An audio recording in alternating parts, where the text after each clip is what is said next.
How do you get a film financed, and how do you get distribution for a film? So that's the main thing. There's no clean-cut way to do either of those things. It's you know, sometimes certain things work and sometimes they don't. I had seen a film that I was not impressed with, and it inspired me to do anything. It was the idea, like, don't let perfect be the enemy of good. So I called up James. I'm like, I'm pulling the trigger on this. I've got a bunch of investors who put money into other films before. My thought was, let's jam it out and get it done. So James had a distributor friend of his. Approaching a distributor in advance is something that really helps, especially for this film. What I did is I had my movie Pernicious, which is coming out in theaters soon, that all the distributors saw when it was playing festivals, and they had made bids on it. And the distributors that we didn't end up selling the film to, I approached and said, hey, you know, they'd put in an offer for it, and I said, hey, if I made a film in the same genre, would you buy it? And they said yes, and so they pre-bought the film. And so these films were pre-sold before they were made. It was very easy to finance them based off of they were already sold before they were made. So it's like, hey, once the film is delivered, you get X amount of dollars from the distributor.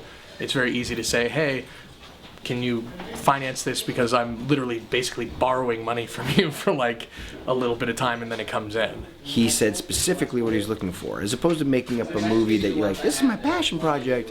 It was, here's what the distributor wants. They basically said as long as I'm writing and directing, which on one, and then I swung it as a 2-film deal that I would write both with Zach. Zach would direct one, and I would direct one.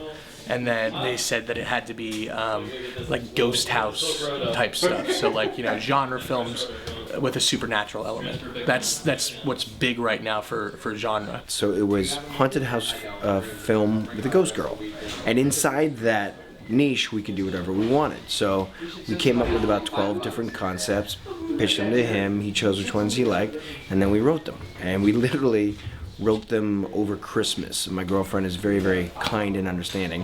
So over Christmas we were locked in our offices, sleeping there, writing 17 hours a day, jamming it out. And we wrote Restoration in 5 days for the first draft, and then Bethany we wrote in 7 days. And then we both went our separate ways to do our polishes on each. So I directed Restoration, he was going to direct Bethany. So I polished Restoration, he polished Bethany. So once we had that, we already had the distribution. I talked to my investors, and at this budget, we had a good MG, minimum guarantee. So it wasn't that much of a risk financially. It was a real thing to move forward with, so we did. And it's, you know, it's micro budget films. It's hard. It's really hard. But we have fantastic crews and wonderful people that we're working with, and then we have begged for every favor we could get. So we then crewed up, cast up, locked it down, and started shooting. And we did them back to back. So we're doing 6-day weeks. Our Restoration was 14 shooting days, 6-day weeks, then 3 days down, and then started Bethany for 14 shooting days. Cut. Cut. All right, That's a cut.